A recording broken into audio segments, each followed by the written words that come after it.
વિદ્યાર્થી મિત્રો, હું પૂર્વી એસ પટેલ, પ્રકરણ 3 અમધ્યપદી અનુમાન.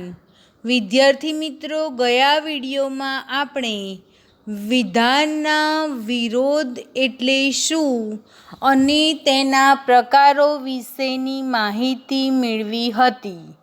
હવે આપણે વિરોધાશ્રિત અનુમાનની વ્યાખ્યા અને તેના પ્રકારો વિશેની માહિતી મેળવીશું.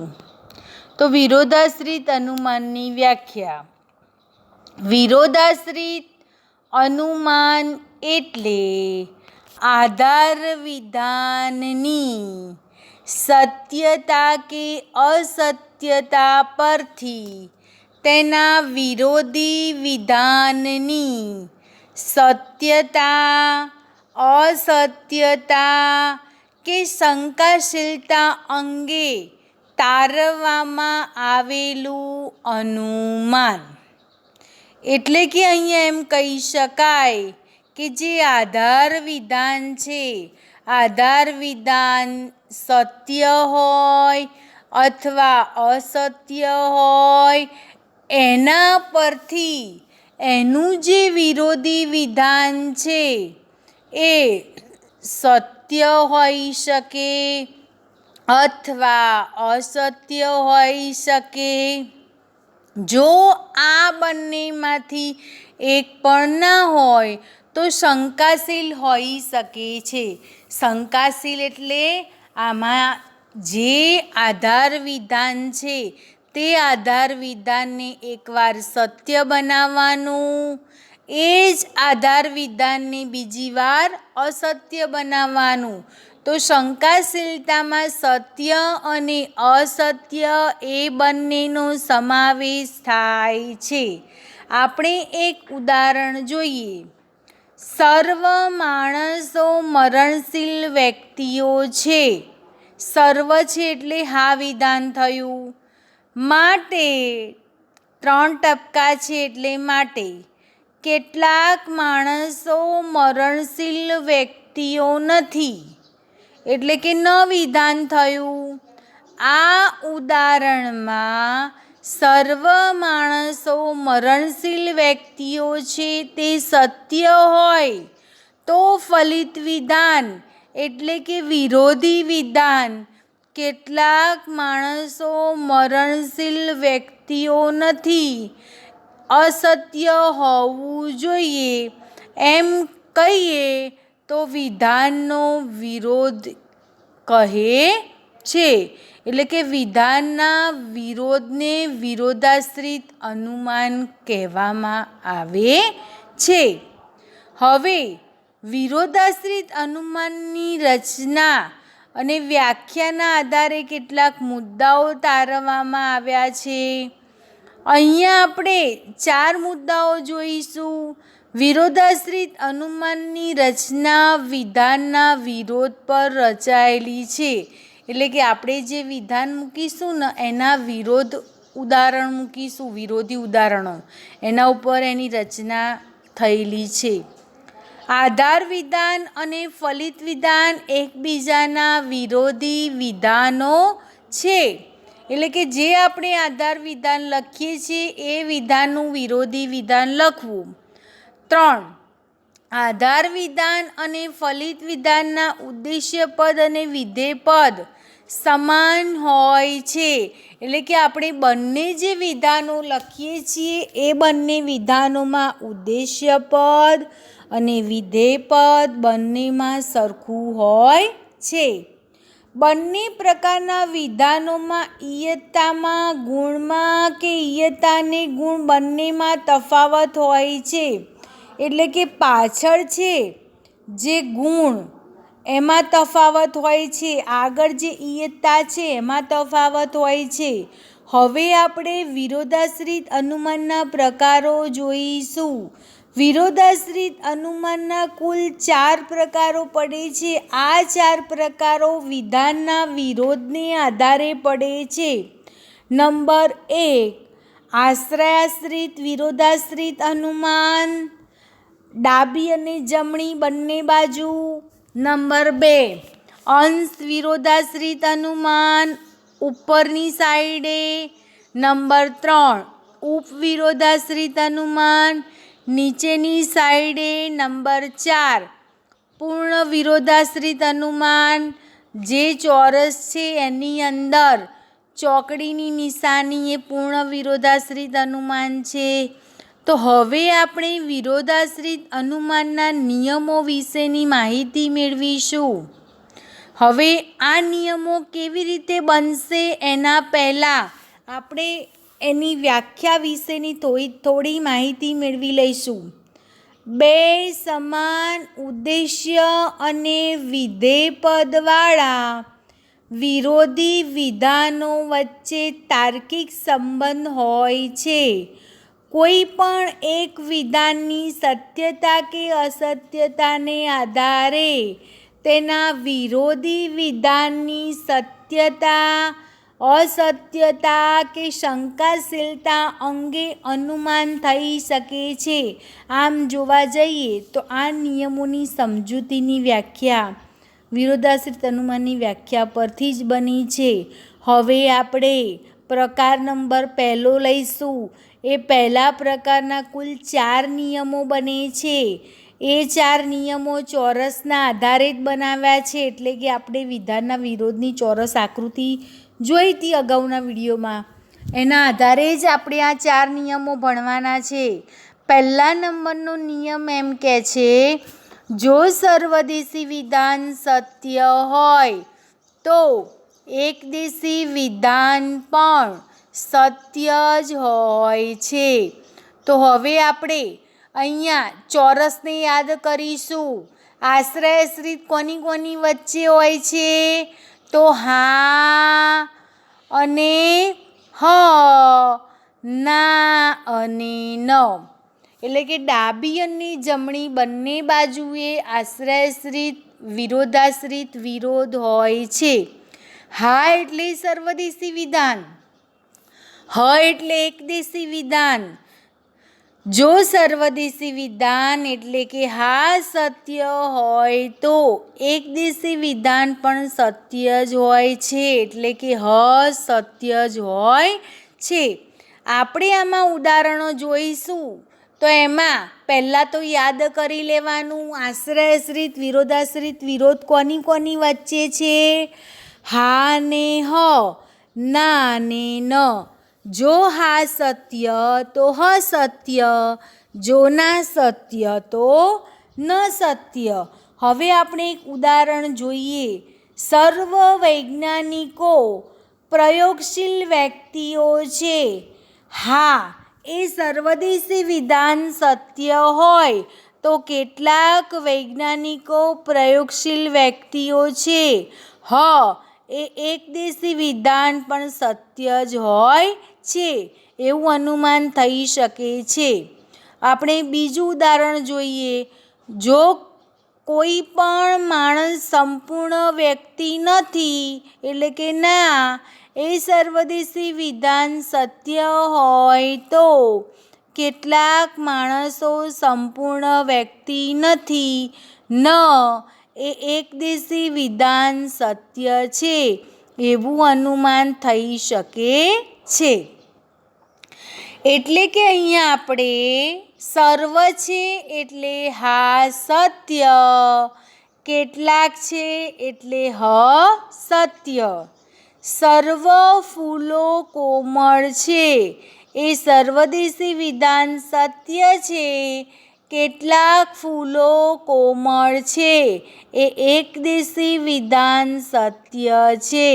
હવે આપણે ના પ્રકારનું ઉદાહરણ બનાવીએ. કોઈ પણ સિંહ ઘાસ ખાતો નથી. ના એ સર્વદેશી વિધાન સત્ય હોય તો કેટલાક સિંહ ઘાસ ખાતા નથી, ન એ એકદેશી વિધાન પણ સત્ય છે. એવું અનુમાન થઈ શકે છે. એટલે આપણે આને યાદ રાખવા માટે આપણે એટલું યાદ રાખવું પડશે કે જે ચોરસની અંદર ખાનું આપેલું છે એ ખાનું એમાં આશ્રયાશ્રિત કોની વચ્ચે છે એ યાદ રાખવું પડશે.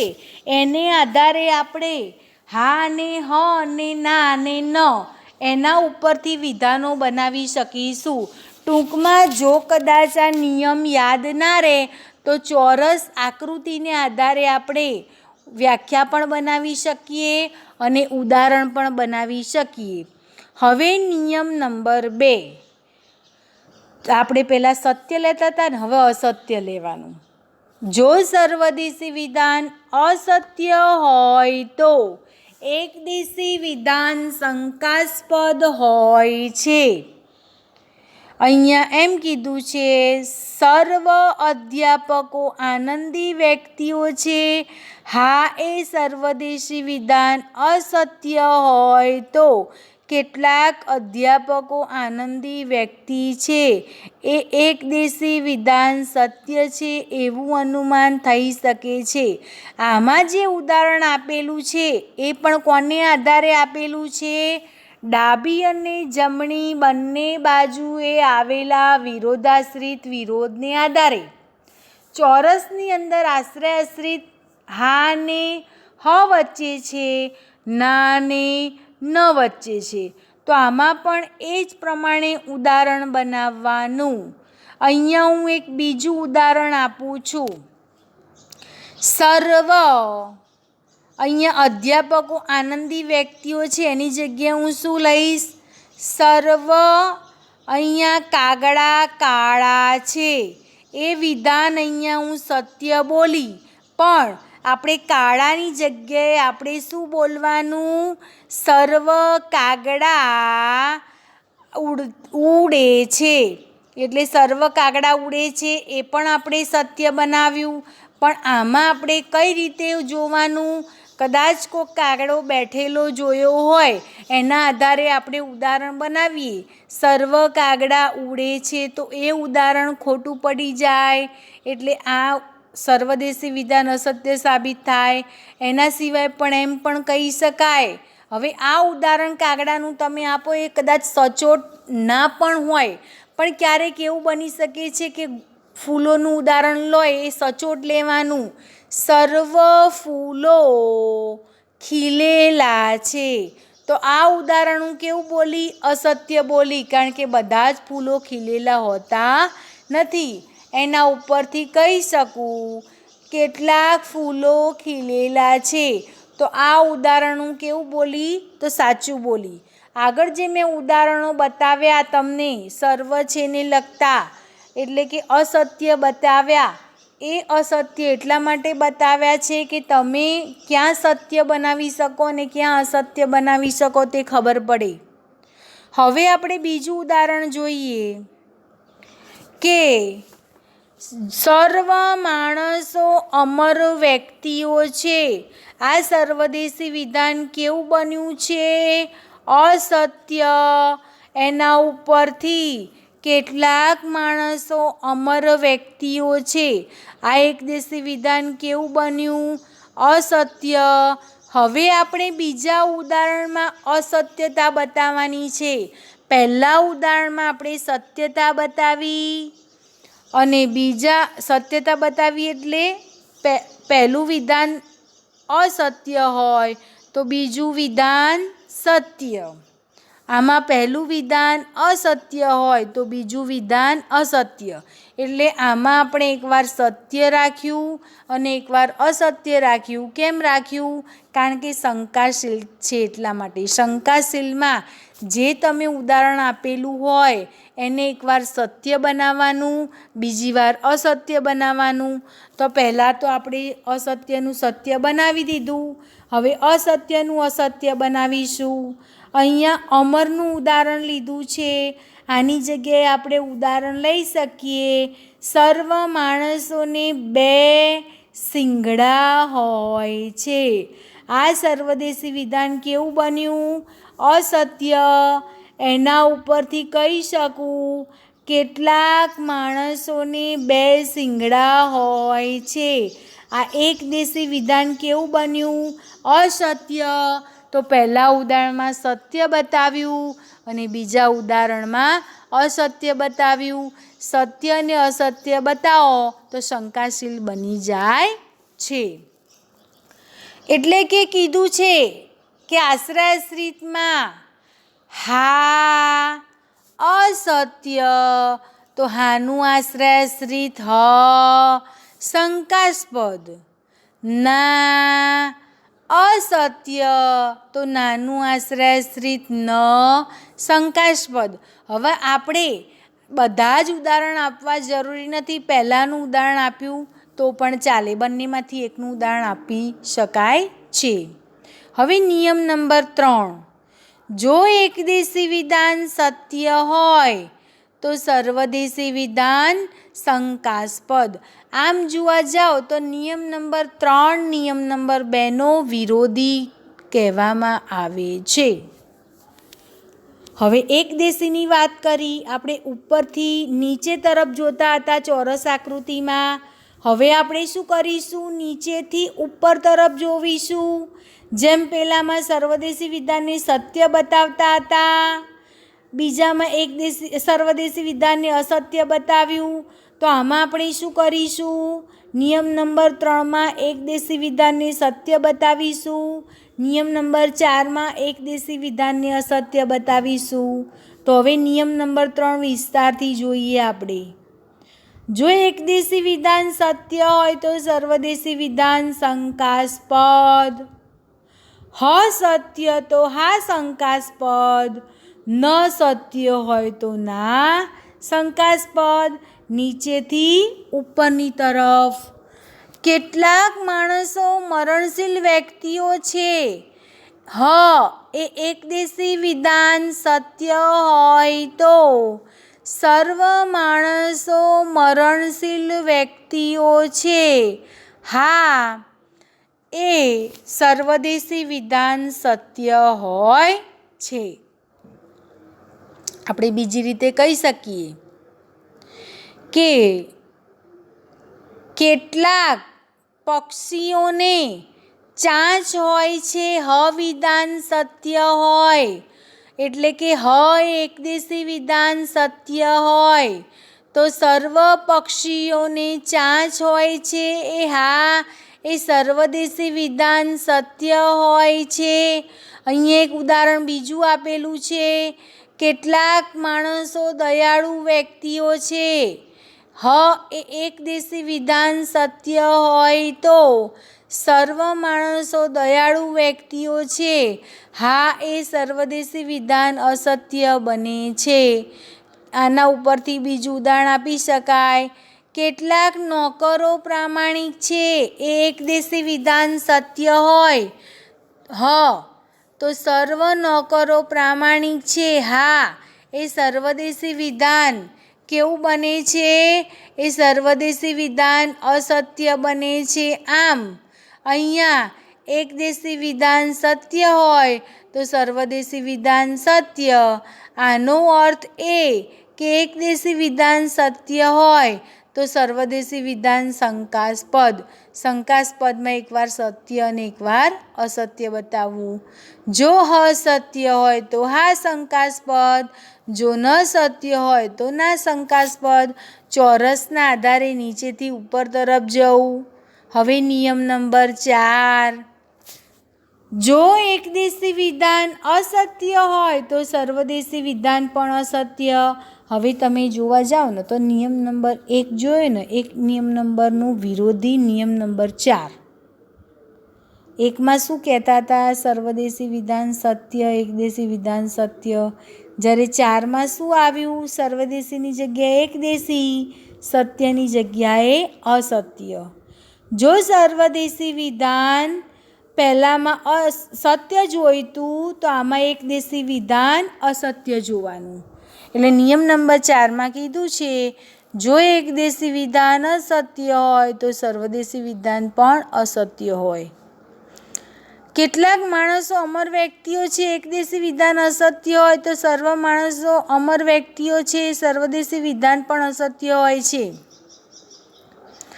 કેટલાક પ્લાસ્ટિકના ફૂલો સુગંધીદાર છે એ અસત્ય હોય તો સર્વ પ્લાસ્ટિકના ફૂલો સુગંધીદાર હોય છે એ પણ અસત્ય બને છે. અહીંયા આપણે એમ કહીશું, જો એકદેશી વિધાન અસત્ય તો સર્વદેશી વિધાન અસત્ય. જો હ સત્ય તો હા અસત્ય, જો ન અસત્ય તો ના અસત્ય. હવે પ્રકાર નંબર 2, અંશ વિરોધાશ્રિત અનુમાન. તો અંશ વિરોધ ક્યાં હોય છે? ચોરસની અંદર ઉપરની સાઈડે, હા ને ના વચ્ચે. હા ને ના બંને કેવા વિધાનો છે? સર્વદેશી વિધાનો. બંનેમાં કોનો તફાવત જોવા મળશે? તો ગુણનો તફાવત જોવા મળશે. તો અંશ વિરોધાશ્રિત અનુમાનની વ્યાખ્યા બની, સમાન ઉદ્દેશ્ય અને વિધેય પદવાળા બે સર્વદેશી વિધાનો વચ્ચેના ગુણને લગતા વિરોધને અંશ વિરોધ કહેવામાં આવે છે. બંનેનું ઉદ્દેશ્ય પદ અને વિધેય પદ સમાન, પણ બે વિધાનો કેવા લેવાના છે? સર્વદેશી. કોનો વિરોધ જોવા મળશે? ગુણનો. એટલે પાછળ છે હોય તો નથી, નથી હોય તો છે. અહીંયા આપણે જોઈએ કે પહેલાં અંશ વિરોધ કોની કોની વચ્ચે છે? હા ને નાની વચ્ચે. જો હા સત્ય હોય તો ના કેવું બનશે? અસત્ય બને છે. જો સર્વ બાળકો નિર્દોષ છે, હા વિધાન સત્ય હોય તો કોઈ પણ બાળક નિર્દોષ વ્યક્તિ નથી, એ ના વિધાન અસત્ય બને છે. જો સર્વ માણસો બુદ્ધિશાળી છે, એ હા વિધાન સત્ય હોય તો કોઈ પણ માણસ બુદ્ધિશાળી નથી, એ ના વિધાન અસત્ય બને છે. એટલે કે હા સત્ય તો ના અસત્ય, ના સત્ય તો હા અસત્ય. હવે નિયમ નંબર 2. નિયમ નંબર 2ની અંદર પણ કોઈ પણ એક વિધાન અસત્ય હોય તો બીજું વિધાન કેવું બને છે? શંકાસ્પદ. આમાં પણ આપણે કોની કોની વચ્ચે જોવાનો અંશ વિરોધ? હા ને નાની વચ્ચે. ઉદાહરણ જોઈએ. જો સર્વ માણસો શ્રીમંત વ્યક્તિઓ છે, એ વિધાન અસત્ય હોય તો કોઈ પણ માણસ શ્રીમંત વ્યક્તિ નથી, એ વિધાન પણ અસત્ય થઈ શકે છે. જો સર્વ માણસો અમર છે, એ હા વિધાન અસત્ય હોય તો કોઈ પણ માણસ અમર નથી, એ વિધાન પણ અહીંયા આપણે જોવા જઈએ ને, કોઈ પણ માણસ અમર નથી એ વાત સાચી છે. એટલે આમાં આ ઉદાહરણ લાગુ પડશે નહીં. પહેલું લાગુ પડ્યું એ સાચું લાગુ પડ્યું, પણ જે બીજું કીધું મેં એ બીજું શેમાં આવશે? એના પછીના ઉદાહરણમાં.